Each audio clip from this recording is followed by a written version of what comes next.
क्या आप जानते हैं, जिस रावण को हम केवल लंका का अहंकारी राजा मानते हैं, उसका जन्म इतना रहस्यमयी था कि उसके पैदा होते ही धरती कांप उठी, समुद्र उफान मारने लगे और देवता तक डर गए थे। लेकिन सबसे बड़ा रहस्य ये है कि रावण कोई साधारण राक्षस नहीं था। उसका जन्म एक श्राप, एक भविष्यवाणी और एक ऐसे निर्णय से हुआ था जिसने आगे चलकर राम और रावण के महायुद्ध की नींव रखी।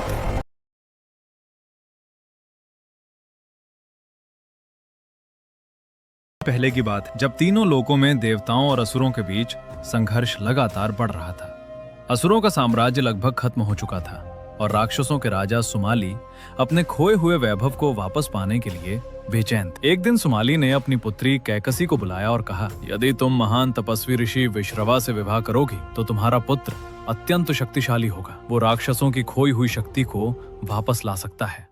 कैकसी ने अपने पिता की बात मान ली, लेकिन उसे पता नहीं था कि उसका यह निर्णय भविष्य में पूरी सृष्टि का संतुलन बदल देगा। एक रात जब आकाश में घने बादल छाए हुए थे और जंगल में रहस्यमयी सन्नाटा था, कैकसी अकेली ही ऋषि विश्रवा के आश्रम की ओर चल पड़ी। जब वो आश्रम पहुंची, उस समय संध्या का अशुभ समय था। ऋषि विश्रवा गहरी तपस्या में लीन थे। जब उन्होंने अपनी आंखें खोलीं और कैकसी को देखा तो तुरंत समझ गए कि वो किस उद्देश्य से आई है। ऋषि विश्रवा ने गंभीर स्वर में कहा, तुम ऐसे समय आई हो जो शुभ नहीं है। इस समय जो संतान जन्म लेगी वो अत्यंत शक्तिशाली होगी, पर उसका स्वभाव भयानक और क्रोध से भरा होगा। लेकिन कैकसी ने दृढ़ता से उत्तर दिया, मुझे वही पुत्र चाहिए। समय बीतता गया और फिर वो दिन आया जब कैकसी को संतान होने वाली थी। लेकिन जैसे ही वो समय पास आया, पूरी प्रकृति में अजीब घटनाएं होने लगी। आकाश में बिना बादलों के बिजली चमकने लगी, समुद्र की लहरें अचानक उफान मारने लगी, जंगल के पशु भय से चिल्लाने लगे। देवताओं को भी यह महसूस होने लगा कि धरती पर